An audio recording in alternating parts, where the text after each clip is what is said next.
Bet Philip Lowe had indigestion this morning. His snout was in a trough filled with some very rich food next to some very rich people on Tuesday night. 11 straight interest rate rises, putting homeowners $800, $1,000 a month in the hole, whatever it is. Inflation's making a trip to Coles more expensive than a flight to the Bahamas. Building companies going under, skills crisis sending business to the wall. For the first time in this country, we've got proper US-style working poor. People with jobs who can't afford to not only buy a house, they can't afford to even rent. And how does the Governor of the Reserve Bank gauge how his interest rate policy is affecting life on the street? Has dinner with 100 of the richest people in Western Australia. How many of these roosters are experiencing mortgage stress? How many, outside of a few token not-for-profit execs, have even got mortgages? Jesus, how many of them have only got one house? Have a look at this list. Dale Alcock, solid bloke, but he hasn't done it hard since he was getting 15 cents a maxi as a brickie in the early 80s. Sam Buckridge, this was our last headline about him.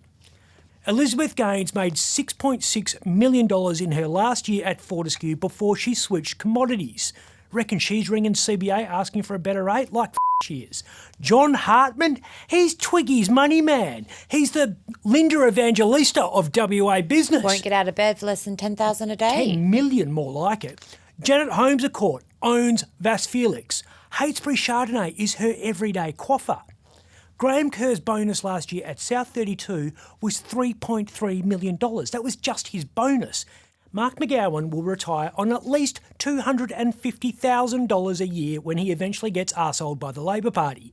$250,000 a year, guaranteed for life, tax-free.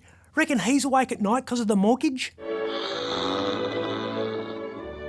Nigel Satterley owns half of the southwest of Australia. He spent $10 million renovating a house he bought for $17 million. He probably paid cash for it as well, from the ashtray of his car. One big happy family at Fraser's in Queen's eating, Park. what was it, grilled barramundi with crisp kale sucked in and saffron and dill risotto. Saffron, incidentally, being pound for pound more expensive than gold.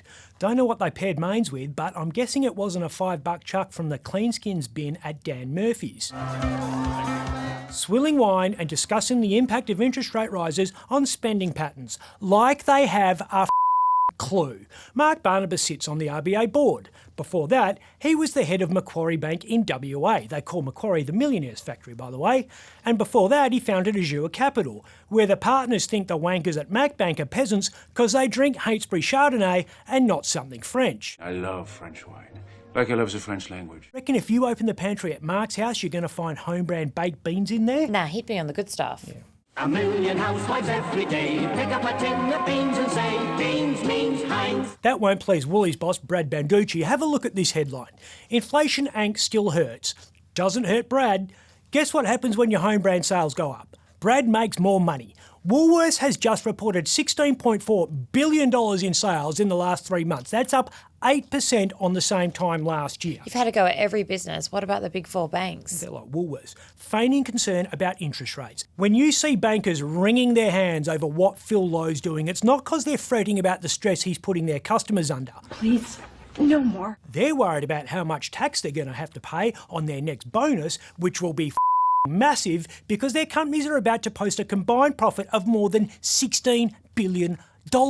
And that's just for the past 6 months. You're just angry because you didn't get an invite. How about Phil has dinner with 100 schmucks who are having to use Afterpay to pay the Visa after they use the Visa to pay off the MasterCard? I have nothing else.